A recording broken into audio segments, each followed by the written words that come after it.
नमस्कार. मी प्राध्यापक डॉक्टर मारुती अभिमान लोंढे. बऱ्याच दिवसापासून आपण आर्थिक संकटात आहोत की काय हा शब्द सर्वसामान्य लोकांना भेडसावतोय. आणि मागील काही दिवसामध्ये देशाचे पंतप्रधान नरेंद्रजी मोदी साहेब यांनी देशवासियांना एक आर्थिक शिस्तीचं आव्हान त्या ठिकाणी केलेलं आहे. त्यामध्ये 7-8 मुद्दे आहेत. त्यातली महत्त्वाचे काही मुद्दे आहेत. त्यामध्ये एक वर्षभर तरी सोने खरेदी करू नका, त्याचबरोबर परदेशी दौरे टाळा, प्रायव्हेट वाहनं जी आहेत आपली त्या वाहनांचा वापर कमी करा आणि सार्वजनिक वाहनांचा वापर करा, अशी अनेक आव्हाने त्यांनी केलेली आहेत. मग या आव्हानांचा जर आपण विचार केला तर आपली भारतीय अर्थव्यवस्था ही मंदीकडे वाटचाल करते आहे का? तर त्या प्रश्नाचं उत्तर आहे होय. आता मंदी म्हणजे काय? ज्यांना अर्थशास्त्राचं ज्ञान आहे अशा लोकांना मंदी म्हणजे काय या शब्दाचा अर्थ समजतो. परंतु ज्यांना अर्थशास्त्राचा गंध नाही आहे, अर्थशास्त्राचा अभ्यास नाही, अशा लोकांना मंदी म्हणजे काय ही संकल्पना स्पष्ट होत नाही. तर मंदी म्हणजे देशामध्ये कंपन्या बंद पडत आहेत, मोडखळीस येत आहेत, कारखाने आजारी पडत आहेत, बेरोजगारीचं प्रमाण वाढतं, वस्तूच्या किमती कमी होतात आणि वस्तूच्या किमती कमी झाल्यामुळं त्या ठिकाणी उत्पादकाला किंवा कंपनीच्या मालकाला नफा कमी मिळतो आणि नफा कमी मिळाल्यामुळं तो उत्पादन बंद करून बेरोजगारी वाढते आणि देशामध्ये औदासीन्याची अवस्था निर्माण होते. त्याला आपण मंदी म्हणतो. मग आजची परिस्थिती जर आपण पाहिली तर बेरोजगारी मोठ्या प्रमाणावर वाढते. काल परवा जर आपण काही वेगवेगळ्या पार्ट्या सोशल मीडियावर आपण पाहतोय, हे बेरोजगारी वाढल्याची कारण आहे. मग बेरोजगारी पण वाढते आहे आणि वस्तूच्या किमती पण वाढत आहेत. मंदीमध्ये वस्तूच्या किमती कमी होत आहेत असं आपण म्हणतोय, परंतु आजची परिस्थिती जर आपण पाहिली तर वस्तूच्या किमती वाढताना दिसत आहेत आणि बेरोजगारी पण वाढते आहे. म्हणजे ही जी अवस्था आहे ती अवस्था तेजीयुक्त मंदीची अवस्था आहे. म्हणजे केवळ मंदी नाही आहे, तेजीयुक्त मंदी आहे. यालाच कुंठित अवस्था म्हणतात. यालाच इंग्लिशमध्ये स्टॅगफ्लेशन असं म्हणतात. ही अवस्था विकासाच्या दृष्टीनं घातक असते. मग देशाचे पंतप्रधान नरेंद्रजी मोदी यांनी जे आव्हान केलेलं आहे त्या आव्हानामुळे मंदी जाईल का? तर नाही, परंतु मंदीची तीव्रता कमी होणार आहे. मग ही मंदी जी आहे ती मंदी कशामुळे आलेली आहे? तर आज आपण सहज म्हणतो की इराण आणि अमेरिका या युद्धामुळे मंदी आलेली आहे. तर या युद्धामुळेच मंदी आली आहे का? तर त्याचं उत्तर आहे नाही. मग काय कारण आहेत? तर गेल्या 1-1.5 वर्षापासून आपण पाहतोय की परदेशी कंपन्या ज्या आहेत ती परदेशी कंपन्या भारतातून आपली गुंतवणूक काढून घेत आहेत आणि त्यामुळं परकीय चलन भारतातून कमी होत आहे. आणि जर परकीय चलन भारतातून कमी झालं तर रुपयाची किंमत कमी होते आहे आणि म्हणून आपण म्हणतो की रुपयाचं मूल्य आज 95, 96, 97 रुपयेपर्यंत गेलेलं आहे. म्हणजे 95, 96 रुपये तर आहे सध्या. तर रुपयाचं मूल्य कमी होणं म्हणजे काय होणं? रुपयाचं अवमूल्यन होणं म्हणजे काय होणं? त्याला इंग्रजीमध्ये डिव्हॅल्युएशन असं म्हणतात, मराठीमध्ये रुपयाचं अवमूल्यन म्हणतात. मग रुपयाचं अवमूल्यन म्हणजे काय? तर परकीय देशाच्या चलनाच्या तुलनेत आपल्या देशाच्या चलनाचं मूल्य कमी होणं, त्याला आपण म्हणतो अवमूल्यन. मग जर परदेशी कंपन्या भारतातून गुंतवणूक काढून घेत असतील तर रुपयाचं मूल्य कमी होणार आहे. परदेशी चलन जे आहे, परदेशी गंगाजळी जी आहे ती भारतातून कमी होणार आहे आणि म्हणून भाववाढीचा फटका बसणार आहे.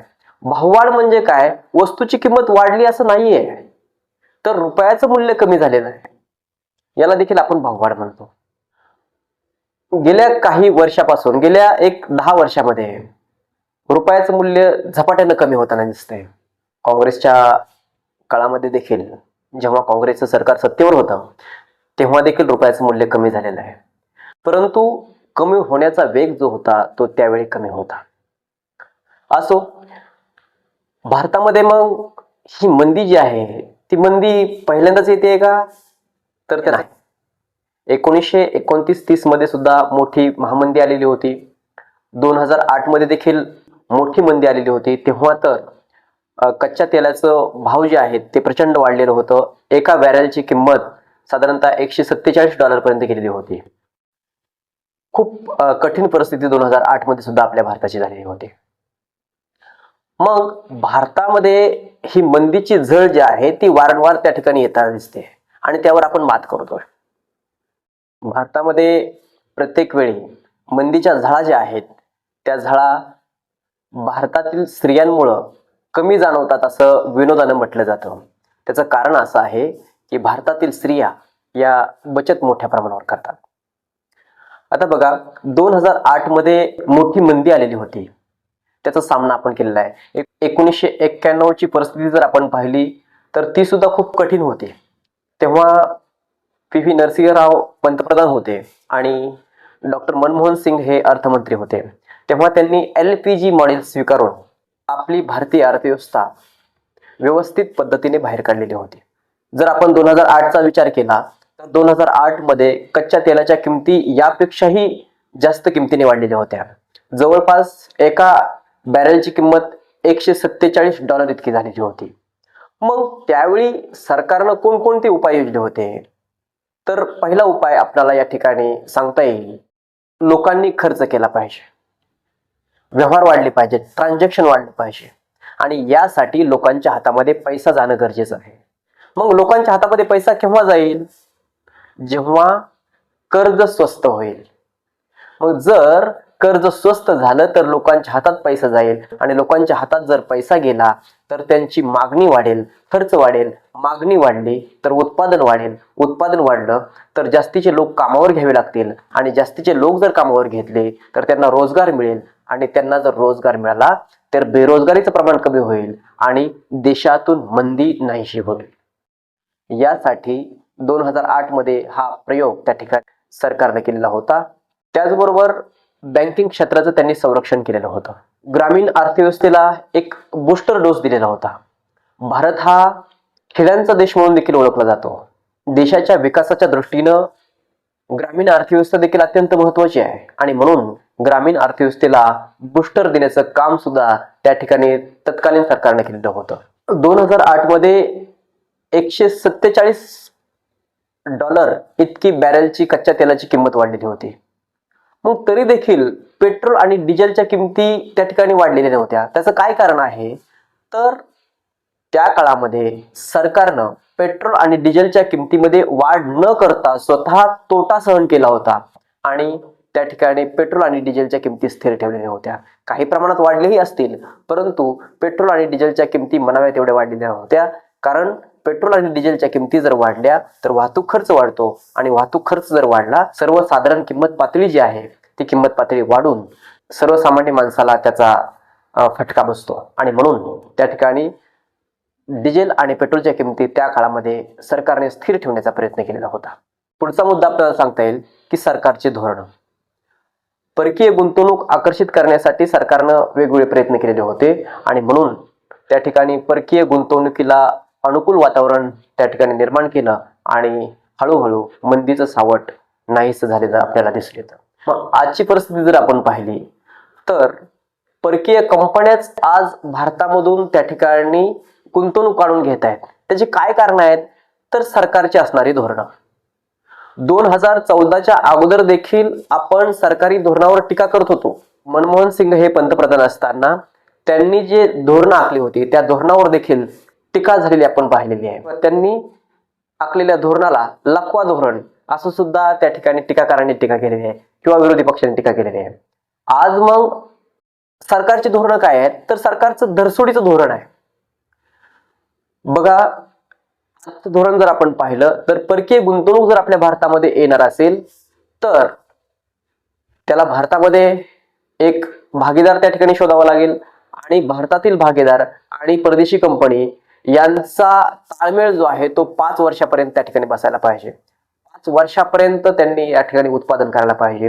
जर 5 वर्षाच्या आतमध्ये जर त्या ठिकाणी उत्पादन बंद पडलं तर ते प्रकरण भारतीय न्यायालयासमोर जाईल आणि भारतीय न्यायालयाकडून त्यांना न्याय मिळेल किंवा भारतीय न्यायालयाकडून त्याचा निकाल लागेल आणि म्हणून बऱ्याचशा कंपन्यांना हे धोरण असुरक्षित वाटू लागलं आणि म्हणून त्या ठिकाणी कंपन्या भारतातून बाहेर जाताना दिसत आहेत. मग भारतातील जे गुंतवणूकदार आहेत ते भारतामध्येच गुंतवणूक करतायत का? नाही.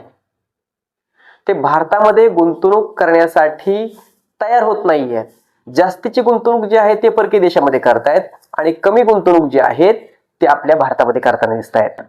भारतातील गुंतवणूकदारांनी भारतामध्येच गुंतवणूक केली पाहिजे या ठिकाणी अशा प्रकारचं धोरण सुद्धा सरकारनं आखणं गरजेचं आहे. आणि परकीय चलन प्राप्तीसाठी त्या ठिकाणी जास्तीत जास्त परकीय कंपन्या भारतामध्ये गुंतवणूक करण्यासाठी कशा आकर्षित होतील याकडे सरकारनं लक्ष देणं गरजेचं आहे. जर जास्तीत जास्त कंपन्या भारतामध्ये गुंतवणूक करू लागल्या तर भारतातील उत्पादन वाढेल, रोजगार वाढेल आणि ही मंदीची परिस्थिती जी आहे, हे आर्थिक संकट जे आहे ते नाहीसं होणार आहे. शेती क्षेत्राचा जर आपण विचार केला तर आज शेती क्षेत्राला डिझेल मिळत नाहीये, आज खते मिळत नाहीयेत. हे जे कृत्रिम संकट त्या ठिकाणी निर्माण केलेलं आहे आणि त्यामुळे त्या ठिकाणी शेती क्षेत्र देखील अडचणीत आलेलं आहे. मग काल परवाच आपण न्यूज पाहिली की इराण आणि अमेरिका या देशामध्ये जे युद्ध सुरू होतं ते युद्ध थांबण्याच्या मार्गावर आहे. मग जर युद्ध थांबलं तर लगेचच त्या ठिकाणी पेट्रोल आणि डिझेलच्या किमती कमी होतील का? तर त्याचंही उत्तर आहे नाही. त्याचं कारण असं आहे की ज्या देशाचं युद्ध सुरू होतं त्या देशाचं झालेलं नुकसान जे आहे ते नुकसान भरून काढण्यासाठी ते संबंधित देश जे आहेत ते देश आपल्या कच्च्या तेलाच्या किमती कमी करणार नाही आहेत जोपर्यंत त्यांचं नुकसान भरून निघत नाही आहे. आणि म्हणून त्या ठिकाणी काही प्रमाणावर आपणाला या मंदीच्या झळा ज्या आहेत त्या सोसाव्या लागतील.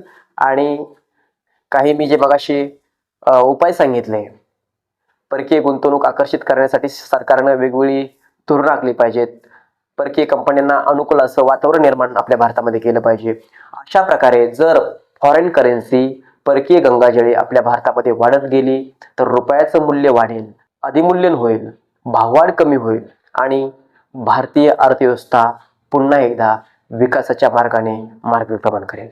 धन्यवाद.